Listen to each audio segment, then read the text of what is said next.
अस्सलामुअलैकुम स्टूडेंट्स। आज हम पढ़ेंगे 9th class chemistry chapter number 1 fundamentals of chemistry, chemistry के बुनियादी असूल। इसमें जो आज का हमारा टॉपिक है 1.3 केमिकल स्पीशीज, उसमें सब टॉपिक है 1.3.1 आयंस। आयन वाला टॉपिक है आज हमारा। अब आयन से पहले हम पढ़ेंगे चार्ज को। चार्ज क्या है? एक प्रॉपर्टी है, एक खसूसियत है जिसमें वो अट्रैक्शन वाली भी प्रॉपर्टी है और रिपेल वाली भी प्रॉपर्टी है। मतलब किसी चीज़ को कोशिश करना या किसी चीज़ को परे धकेलना, अपने से दूर करना, किसी चीज़ को जो अट्रैक्ट करना है, कोशिश करना, वो अट्रैक्ट वाली प्रॉपर्टी है, और किसी चीज़ को अपने से दूर धकेलना वो है रिपेल वाली प्रॉपर्टी। चार्ज कौन सी खसूसियत है? जिसकी चार्ज एक ऐसी खसूसियत है जो किसी दूसरी शय को या तो अपनी तरफ कोशिश करती है या अपने से दूर धकेलती है। अब चार्ज में भी पॉजिटिव और नेगेटिव चार्ज जो है वो पॉजिटिव भी हो सकते हैं और नेगेटिव भी हो सकते हैं। अब पॉजिटिव चार्ज और नेगेटिव चार्ज एक दूसरे को अट्रैक्ट करते हैं, जबकि पॉजिटिव को रिपेल करता है, नेगेटिव को रिपेल करता है। अगेंस्ट जो चार्जेस होते हैं, ऑपोजिट चार्जेस पॉजिटिव नेगेटिव को अट्रैक्ट करता है, जबकि जो एक जैसे चार्जेस होते हैं, जैसे कि अगर पॉजिटिव है और सामने ही पॉजिटिव चार्ज है, तो वो क्या करेंगे? एक दूसरे को रिपेल करेंगे। नेगेटिव चार्ज है, उसके सामने नेगेटिव चार्ज है, वो भी क्या करेंगे? एक दूसरे को रिपेल करेंगे। अब हम बात करते हैं आयन की, जो हमारा टॉपिक है। Ion is the atom or group of atom having charge on it. Ion क्या है? कोई भी एटम, जैसे कि सोडियम या फिर क्लोरीन, और ग्रुप ऑफ एटम जैसे कि देखें ये ग्रुप ऑफ एटम पाए जा रहे हैं। यहाँ पे सल्फर 1 है, ऑक्सीजन 4 है, ग्रुप ऑफ एटम बन रहे हैं। नाइट्रेट है, नाइट्रोजन 1 है, ऑक्सीजन 3 है, नाइट्रेट बन रहा है। हैविंग चार्ज अभी हमने पढ़ा, यहाँ तो पॉजिटिव होते हैं या फिर नेगेटिव होते हैं। चार्ज का क्या मतलब है? चार्ज दो तरह के होते हैं, या तो पॉजिटिव या फिर नेगेटिव। आयन क्या है? एटम या फिर एटम का मजमूआ जिसके ऊपर चार्ज होता है, उसको हम आयन बोलते हैं। देखिए यहाँ पे सोडियम है, इसके ऊपर चार्ज है पॉजिटिव, क्लोरीन है, इसके ऊपर चार्ज है नेगेटिव, सल्फेट है, इसके ऊपर चार्ज है नेगेटिव, नाइट्रेट है, इसके ऊपर चार्ज है नेगेटिव। तो atom or group of atom called ion. अब आयन बनते कैसे हैं, किस तरह आयनाइज होते हैं, बनते कैसे हैं? अब देखिए हमारे पास सोडियम एक एटम है, एटॉमिक नंबर 11 इसका। इसके हम डिस्ट्रीब्यूशन करते हैं इलेक्ट्रॉन की। ये हो गया इसका न्यूक्लियस। फर्स्ट शेल में 2 इलेक्ट्रॉन्स, सेकंड शेल में 8 1 2 3 4 5 6 7 8 इलेक्ट्रॉन्स, एंड लास्ट वाले में 1 इलेक्ट्रॉन आ गया इसका।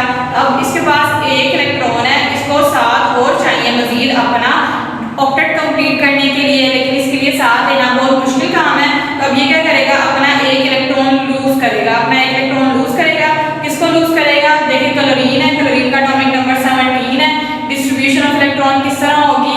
पहले शेल में 2 इलेक्ट्रॉन, दूसरे वाले में 8 1 2 3 4 5 6 7 8, एंड थर्ड वाले में 7 इलेक्ट्रॉन्स 1 2 3 4 5 6 7 इलेक्ट्रॉन।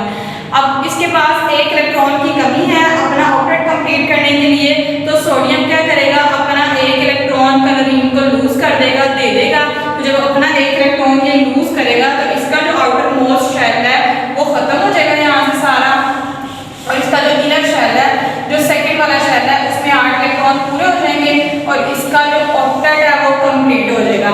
अब इसने अपना इलेक्ट्रॉन जो था वो क्लोरीन को दे दिया, तो इसके भी 8 पूरे हो गए, मतलब ये भी स्टेबल हो गया, ये भी स्टेबल हो गया।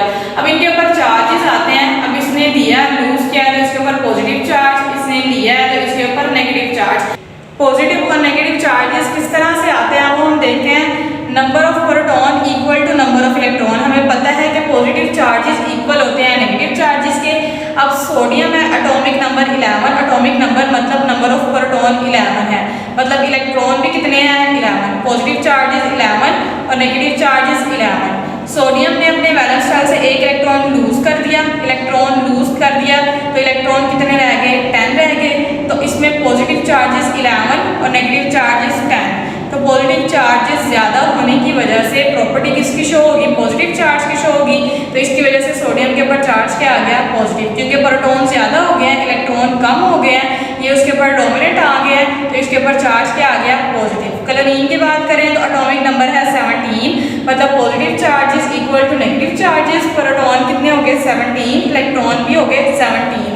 अब इसने 1 सोडियम से गेन किया था, तो जब गेन किया था इलेक्ट्रॉन तो वो कितने हो जाएंगे? 18। पहले 17 थे, एक गेन किया, कितने हो गए? 18 हो गए। अब इलेक्ट्रॉन क्या हो गया है, ज़्यादा हो गया है। अब ज़्यादा हो गया है तो नेगेटिव चार्ज की प्रॉपर्टी शो होगी, क्योंकि पॉजिटिव चार्ज कम हो गए हैं, उस पर इलेक्ट्रॉन जो है वो पॉजिटिव चार्जेस प्रेडोमिनेंट आ गए, तो इसके ऊपर क्लोरीन के ऊपर चार्ज क्या आ जाएगा, नेगेटिव चार्ज आ गया, इनके इलेक्ट्रॉन ज़्यादा हो गए, नेगेटिव चार्जेस ज़्यादा हो गए, इलेक्ट्रॉन इसके ऊपर चार्ज आ गया नेगेटिव। तो इस तरह से जो एटम है उनके ऊपर चार्जेस आते हैं पॉजिटिव और नेगेटिव। अगर प्रोटॉन ज़्यादा हो जाते हैं तो पॉजिटिव चार्ज, अगर इलेक्ट्रॉन ज़्यादा हो जाते हैं तो नेगेटिव चार्ज।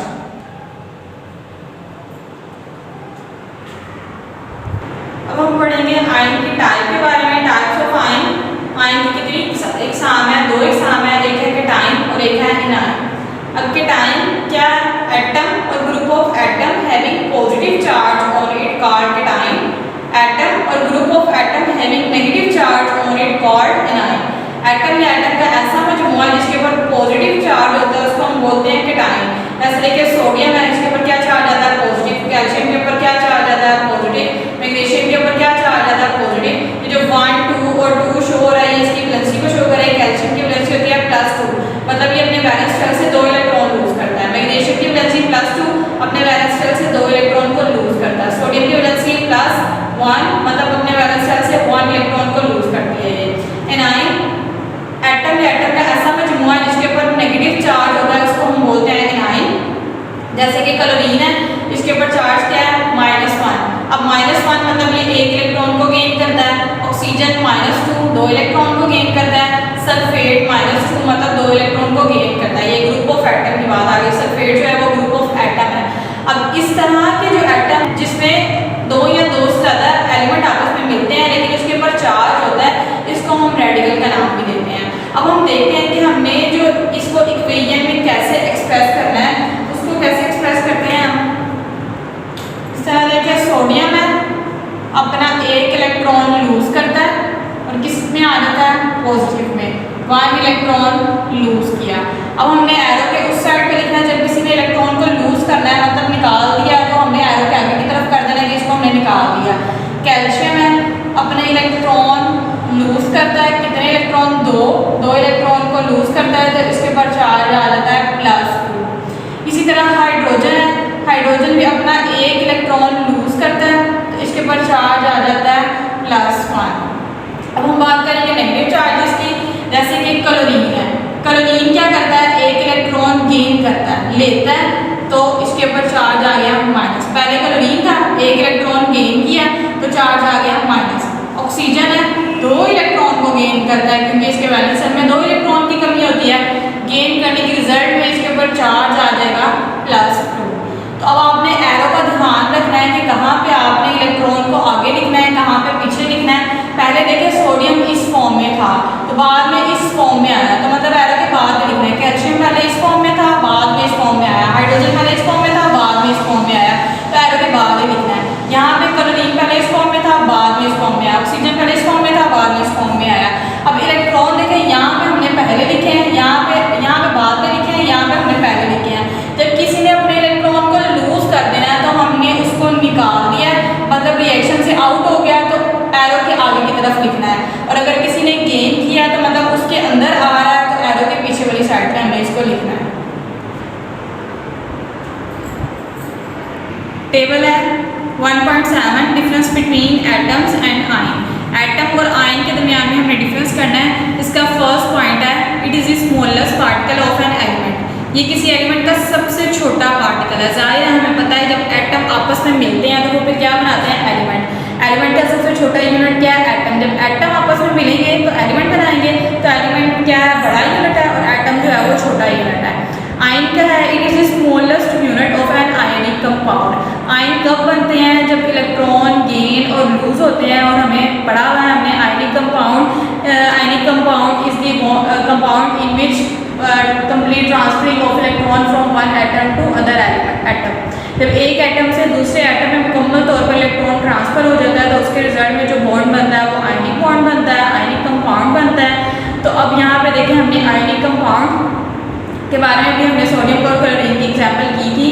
तो ये क्या है, आयन क्या होता है, स्मॉलेस्ट यूनिट होता है ऑफ आयनिक कंपाउंड। सेकेंड है, it can or can not exist independently and can take part in a chemical reaction. Atom आज़ादाना वजूद बरकरार रखता भी है और बाज़ लेकिन केमिकल रिएक्शन में ये हिस्सा ले सकता है।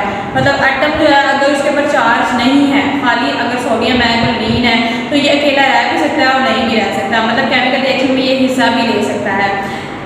आयन का सेकंड पॉइंट है it can not exist independently, ये अकेला नहीं रह सकता है। And is surrounded by oppositely charged ion, और इसके मुखालिफ चार्ज के हामिल आयन इसको घेरे हुए होते हैं। जैसे देखिए आयन कब बनता है, आयन बनता ही तब है जब उसके ऊपर पॉजिटिव या फिर नेगेटिव चार्ज आ जाए, और जब किसी के ऊपर पॉजिटिव या फिर नेगेटिव चार्ज आ जाए तो वो कोशिश करता है मैं किसी के साथ मिलूँ, अकेला ना रहूँ, तो वो हमेशा मिलकर रहते हैं, साथ मिलकर रहते हैं, तो ये अकेला नहीं रह सकता।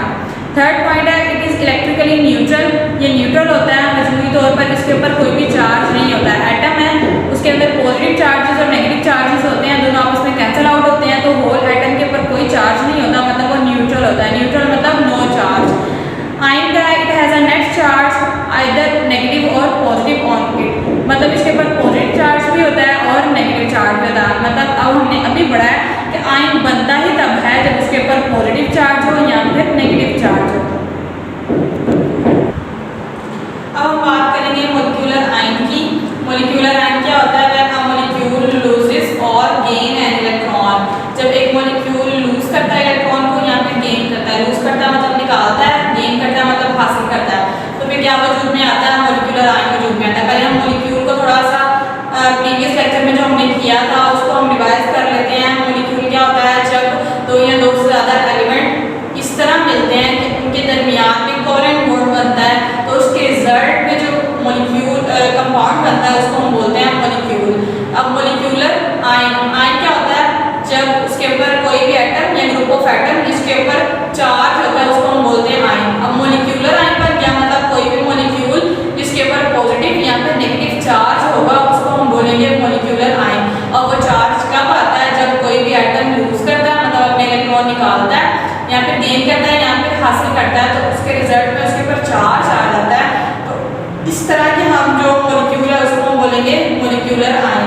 अब टाइप्स ऑफ मॉलिक्यूल है, टाइप्स ऑफ मॉलिक्यूल दो है, cationic molecular ion, anionic molecular ion. Cation क्या था? Having positive charge on it. अब मॉलिक्यूल है when a molecule having positive charge on it called cationic molecule. देखिए इसकी एग्जांपल है मीथेन CH4 पॉजिटिव चार्ज है, हीलियम है इसके ऊपर पॉजिटिव चार्ज है, नियोन है इसके ऊपर पॉजिटिव चार्ज है, मतलब ये क्या है? कैटायनिक मॉलिक्यूल है। Anionic when a molecule having negative charge on it called anionic molecular ion. Anionic क्या होते हैं? जिसके ऊपर नेगेटिव चार्ज, कोई भी मॉलिक्यूल है उसके ऊपर नेगेटिव चार्ज होगा उसको हम बोलेंगे ये एनायनिक मॉलिक्यूलर आयन है। जैसे कि सल्फेट है इसके ऊपर चार्ज नेगेटिव, नाइट्रेट है इसके ऊपर चार्ज नेगेटिव, फास्फेट है इसके ऊपर चार्ज नेगेटिव। अब देखिए ये ग्रुप ऑफ एटम है, ग्रुप ऑफ एटम है सारे। अब ग्रुप ऑफ एटम है तो इनके ऊपर चार्ज है। इस तरह के हम एटम जो बनते हैं, जो ग्रुप ऑफ एटम है, मॉलिक्यूल है, इनको हम रेडिकल का नाम भी देते हैं। इसका एक और नाम है, मतलब मॉलिक्यूलर आयन को हम एक और नाम देते हैं, उसको हम नाम क्या देते हैं? रेडिकल का नाम देते हैं। अब ये बनते कैसे हैं, फॉर्म कैसे होते हैं मॉलिक्यूलर आयन? जब डिस्चार्ज ट्यूब में इलेक्ट्रॉन्स की बम्बार्डमेंट की जाती है, मतलब इलेक्ट्रॉन्स को उसके ऊपर बमबारी की जाती है, तो ये आयनाइज हो जाते हैं। मतलब क्या होते हैं? टूट जाते हैं, इनके अंदर से इलेक्ट्रॉन निकल जाते हैं, इलेक्ट्रॉन निकल जाते हैं या फिर हासिल करते हैं, तो इसके रिजल्ट में जो ये होते हैं कॉज होते हैं। कैटायनिक मॉलिक्यूल है, कैटायनिक ज़्यादातर जो हमारे पास एनायनिक मॉलिक्यूल, अगर कैटायनिक मॉलिक्यूल को कंपेयर किया जाए तो हमारे पास जो ज़्यादा पाए जाते हैं वो कैटायनिक मॉलिक्यूल ज़्यादा पाए जाते हैं। टेबल है 1.8 टेबल है difference between molecule and molecular ion. अब सबसे पहला जो पॉइंट है वो है it is the smallest particle of an element और compound which can exist independently and show all the properties of that compound। ये किसी एलिमेंट का सबसे छोटा पार्टिकल है। मॉलिक्यूल क्या होता है? किसी एलिमेंट का सबसे छोटा पार्टिकल जो आज़ादाना वजूद बरकरार रख सकता है और इसमें एलिमेंट की तमाम तर खसूसियात मौजूद होती हैं। सेकेंड मॉलिक्यूलर आयन का फर्स्ट पॉइंट जो है it is form by gain or lose of electron by a molecule. जब एक मॉलिक्यूल अपना इलेक्ट्रॉन अपने वैलेंस शेल से इलेक्ट्रॉन खारिज करता है या फिर हसूल करता है तो फिर मॉलिक्यूलर आयन वजूद में आता है। आयन शो करता है कि उसके ऊपर चार्ज होना चाहिए, मॉलिक्यूल है तो उसके ऊपर चार्ज होगा तो वो मॉलिक्यूलर आयन बन जाएगा। सेकेंड पॉइंट है it is always neutral. Molecule हमेशा न्यूट्रल होता है, मतलब मॉलिक्यूल के ऊपर कोई चार्ज नहीं होता। जब चार्ज आएगा फिर तो वो मॉलिक्यूलर आयन बन जाएगा। इसी तरह देखें मॉलिक्यूलर आयन का, इट कैन हैव नेगेटिव और पॉजिटिव चार्ज, इसके ऊपर नेगेटिव चार्ज भी होता है और पॉजिटिव चार्ज भी होता है। थर्ड पॉइंट है, it is form bye a combination of atom, ये एटम के मिलने से वजूद में आता है। हमने पढ़ा है कि मॉलिक्यूल कब बनते हैं, जब एटम आपस में मिलते हैं, दो या दो से ज़्यादा एटम आपस में मिलते हैं, कोवलेंट बॉन्ड जब उनके अंदर पाया जाता है तो मॉलिक्यूल बनता है। Molecular ion, it is form by the ionization of a molecule, ये मॉलिक्यूल के आयनाइजेशन से वजूद में आता है। आयनाइजेशन जैसे भी हमने पढ़ा है कि किस तरह ये फॉर्म होते हैं, फॉर्म बनते किस तरह हैं, ये जब डिस्चार्ज ट्यूब में इलेक्ट्रॉन की बम्बार्डमेंट की जाती है गैसेस के ऊपर तो फिर ये बनते हैं, फॉर्म होते हैं। फोर्थ पॉइंट है, it is a stable unit, ये कैंपसिड यूनिट है। कैंपसिड मतलब ये अकेला रह सकता है, जिस तरह एटम की बात हमने की थी कि वो अकेला ज़्यादा ना रह सकता है, इस तरह मॉलिक्यूल भी स्टेबल होता है। स्टेबल मतलब इसके जो वैलेंस शेल में इलेक्ट्रॉन्स की तादाद है वो कंप्लीट होती है। Molecular ion, it is a reactive species, ये कीमियाई तौर पर रिएक्टिव होता है। क्यों रिएक्टिव होता है हमने बात की है, आयन में भी हमने बात की थी कि ये क्यों रिएक्टिव होता है, क्योंकि इसके ऊपर पॉजिटिव या फिर नेगेटिव चार्ज आ जाता है और हमें पता है कि पॉजिटिव और नेगेटिव चार्ज एक दूसरे को अट्रैक्ट करते हैं। अब ये स्टेबल नहीं होता, जब उसके ऊपर पॉजिटिव चार्ज आता है तो क्या होता है कि उसने अपने इलेक्ट्रॉन लूज किए और जब किसी के ऊपर नेगेटिव चार्ज आता है तो उसने गेन किए हैं। तो इन्हें अपना बैलेंस शेल कंप्लीट करना होता है, पूरा करना होता है और इन्हें किसी दूसरे के साथ मिलकर रहना होता है। इस वजह से इन्हें कहा जाता है कि ये रिएक्टिव स्पीशी हैं, ये अकेले नहीं रह सकते। अब हम जो हमारा टॉपिक है वो है फ्री रेडिकल्स के बारे में। फ्री रेडिकल क्या होते हैं, atoms or group of atom possessing odd number of electrons के अनपेयर्ड। अब ऑड नंबर कौन से वाले नंबर होते हैं, ताकतदार, मतलब 2 के टेबल पे नहीं जाते, उन नंबर्स को हम बोलते हैं ऑड नंबर। अब ऐसे एटम या फिर ग्रुप ऑफ एटम जिनके पास ताकतदार में इलेक्ट्रॉन मौजूद होते हैं, अनपेयर होते हैं। अब जाहिर है ताकतदार अनपेयर है, दो दो होंगे तो जोड़ों की शक्ल में होंगे, मतलब 2 के टेबल पे जाएंगे तो वो जोड़े जोड़े बनते जाएंगे। अगर 2 के टेबल पे नहीं जा रहे तो वो अनपेयर हो जाएंगे। जैसे 1 है, अगर 3 है तो 2 का तो जोड़ा बन जाएगा लेकिन तीसरे का तो जोड़ा नहीं बनेगा, इस वजह से इनको बोलते हैं unpaired electron.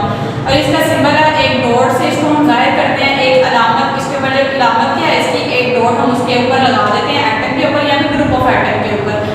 Atom or group of atom possessing odd number of electron, ऐसे एटम या फिर ग्रुप ऑफ एटम जिनके ऊपर ताकतदार के इलेक्ट्रॉन मौजूद होते हैं उसको हम बोलते हैं फ्री रेडिकल। अब हम देखते हैं कि किस तरह से बनते हैं, जनरेट इनके ऊपर इलेक्ट्रॉन्स क्यों आते हैं। अब देखते हैं, जैसे कि क्लोरीन है Cl2 की फॉर्म में, जब इसके ऊपर सनलाइट मतलब सूरज की रोशनी पड़ती है तो ये इसको बर्दाश्त नहीं कर पाता और ये टूट जाता है। और किस तरह टूटता है, जैसे कि एक क्लोरीन और दूसरा क्लोरीन। क्लोरीन की वैलेंस शेल में 7 इलेक्ट्रॉन्स होते हैं, 1 2 3 4 5 6 7, 1 2 3 4 5 6 7। इन दोनों ने आपस में शेयरिंग करके Cl2 बनाया हुआ है। 7 इलेक्ट्रॉन, 7 वाला जो इलेक्ट्रॉन है दोनों ने आपस में शेयरिंग की, तो इसके पास भी 8 इलेक्ट्रॉन हो गए, इसके पास भी 8 इलेक्ट्रॉन हो गए। लेकिन जब इसके ऊपर सूरज की रोशनी पड़ी तो ये टूट गए, आपस में इनकी ब्रेकडाउन हो गई। ब्रेकडाउन होने के रिजल्ट में ये क्लोरीन अलग हो गया और ये क्लोरीन अलग हो गया। इसका इलेक्ट्रॉन, ये अपना इलेक्ट्रॉन खुद ले गया और ये अपना इलेक्ट्रॉन खुद ले गया। अब इसके पास भी 7 इलेक्ट्रॉन हो गए, इसके पास भी 7 इलेक्ट्रॉन हो गए। 7 क्या है, ऑड नंबर है, तो ये किस तरह से होगा, Cl हम लिखेंगे कितने हैं, 1 और 1 2 अलग अलग हो गए हैं। पहले ये इकट्ठे थे, कंबाइंड फॉर्म में थे, इस वजह से हमने इसके नीचे 2 लिखा, गैस की फॉर्म में थे। अब ये अलग अलग हो गए हैं, मतलब 2 क्लोरीन है और इसके ऊपर हम लगा देंगे एक डॉट, मतलब किसको शो कर रहा है कि ये फ्री रेडिकल है और इसके अंदर कितने इलेक्ट्रॉन है, ऑड नंबर ऑफ इलेक्ट्रॉन है। तो कितने इलेक्ट्रॉन है इसमें, 7 इलेक्ट्रॉन है। अब हम एक और एग्जाम्पल लेते हैं, CH4 मीथेन की एग्जाम्पल लेते हैं। इसके ऊपर भी जब सनलाइट पड़ती है, सूरज की रोशनी, तो ये टूट जाता है। कैसे टूटता है, देखिए कार्बन 1, हाइड्रोजन कितने हैं, 4, 1 2 3 4 हाइड्रोजन है। हाइड्रोजन के पास 1 इलेक्ट्रॉन होता है, 1 1 1 1, ये इसका लेगा 1, इसका इसका और इसका। और कार्बन के पास कितने इलेक्ट्रॉन होते हैं, 4 इलेक्ट्रॉन होते हैं, 1 2 3 4। अब ये क्या करते हैं, आपस में शेयरिंग कर देते हैं, ये इसके साथ, ये इसके साथ, ये इसके साथ, ये इसके साथ। तो अब ये वाले हाइड्रोजन ने अपना डुप्लेट कंप्लीट करना था, हाइड्रोजन के 2 पूरे हो गए, इस वाले हाइड्रोजन के 2 पूरे हो गए, इसके 2 पूरे हो गए और इसके 2 पूरे हो गए। अब कार्बन के देखिए, कार्बन के कितने पूरे करने होते हैं, इसमें अपना ऑक्टेट कंप्लीट करना होता है। तो 1 2 3 4 5 6 7 8, ये कार्बन के भी 8 इलेक्ट्रॉन कंप्लीट हो गए। लेकिन होता क्या है, जब इनके ऊपर सूरज की रोशनी पड़ती है तो फिर ये क्या हो जाते हैं, ब्रेक हो जाते हैं, टूट जाते हैं। और वो किस तरह टूटते हैं,